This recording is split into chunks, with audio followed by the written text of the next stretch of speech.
Question is, hey Lex, I was curious how you pick people to come on to the podcast.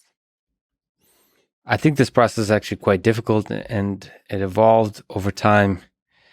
So let me mention a few factors. I think first and foremost, it's important that a person is really passionate about what they do. And that passion can take all kinds of different forms. I know I sometimes or all the time completely lack emotion in my face, but I truly am passionate about the things I do. And so that passion can express itself in different ways. And so, coupled with that passion, I look for people who are sort of not only passionate, but they appreciate, enjoy, are drawn to the long form conversation format as a way to express that passion, which is not everybody. Some people love to express their passion, their interest, their expertise, their ideas in written form. Maybe that's more kind of edited over several passes of editing versus a conversation format, especially long form conversation where there's very little editing. In addition to that, I'm also try to make sure the person actually wants to come on to this particular podcast. There's so many amazing podcasts out there, and it's also just surprising to see how much better they are than me at talking and conversations, explaining stuff. It's humbling. It's also inspiring because it pushes me to kind of improve, seeing what's possible. So I don't know. If people don't actually listen to this particular podcast, or at least have listened a little bit and are not drawn to the particular flavor of weirdness that is me, like some kid who wears a suit all the time and like mumbles, speaks slowly, asks these weird questions. I mean, if they're not drawn to whatever the hell that weird mystery is of this particular human, then there's no reason to talk. If they're drawn, I think there's a possibility of something magical happening. Me with my weirdness and them with their weirdness kind of colliding in interesting ways that create something new that both of us are surprised by. And on that topic, more and more, I'm looking for people that are different than me. And that means the full spectrum of diversity. So it could be different backgrounds, different worldviews, different personalities. Like you can tell there'll be a clash of flavors.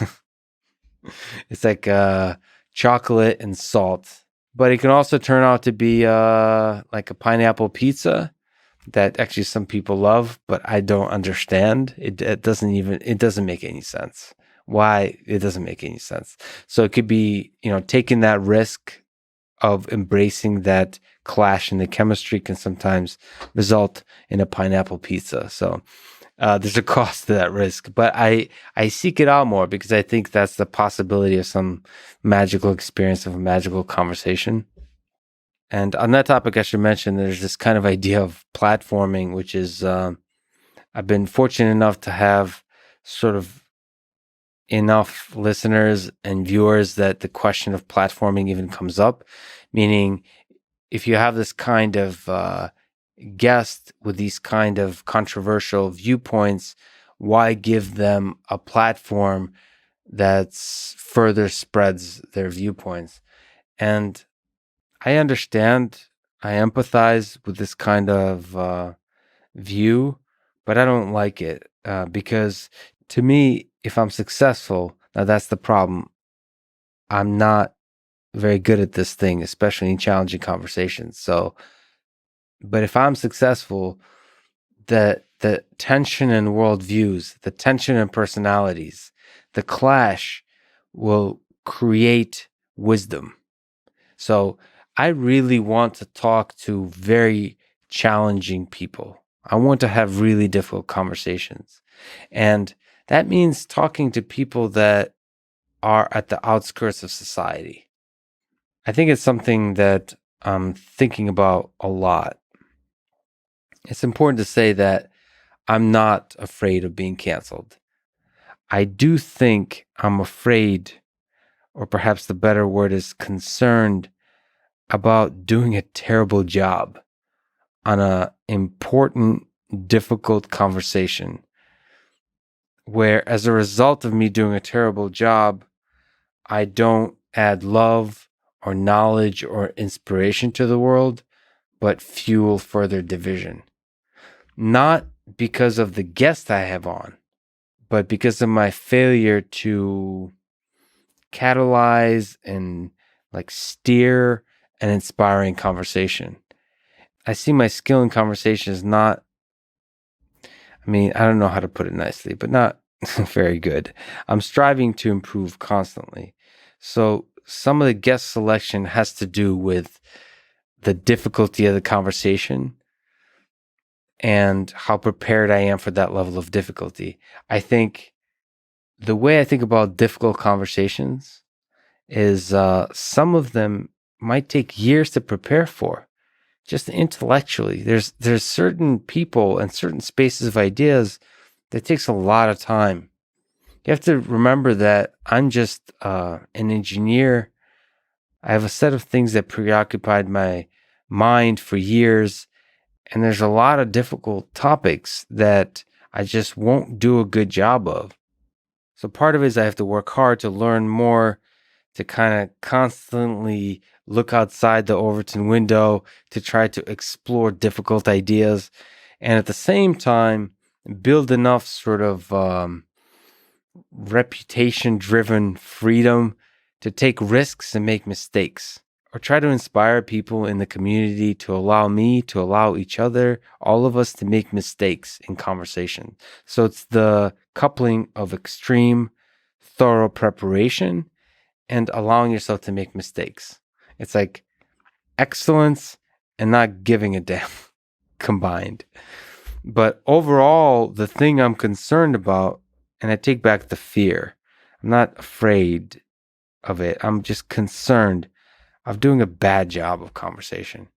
I'm not concerned of being canceled or derided or criticized after having done a reasonably good job. I'm concerned on myself. It doesn't matter if I'm canceled or not. Just when I look in the mirror, when I look at the result of the conversation being a failure, something that doesn't add love to the world, but something that adds derision. And also, this is the problem with words. I don't even like how I'm expressing myself currently. I really try not to have some kind of agenda or strategy going into a conversation. I really want to be fragile, open-minded, almost bordering on naive, and just giving my trust to a person. Even when I challenge or play devil's advocate, all those kinds of things, I really want to place trust in the mutual respect and the love that the other person gives. And I trust that they won't take advantage of that. And so some of the guest selection has to do with, do I have enough trust yet that this person won't take advantage of my open-mindedness, of my childlike curiosity, all those kinds of things. So, but all of this is just a giant learning experience. I do want to be careful not to let my curiosity run, what should I say, too far ahead of me, where my preparation doesn't meet the level of curiosity I exhibit. So again, like I said, I'm willing and I'm trying to be more and more willing to take risks and make mistakes in conversations, but I'm also not letting myself off the hook in terms of the level of preparation I put. And I really hope that we give each other the freedom and are patient with each other in nuanced conversation. That's what seems to be really missing in public discourse, is this kind of patience and allowing each other to make statements that we later change our mind on, and not putting that statement on us as this kind of scarlet letter that forever puts us in a bin of red or blue or some other bin.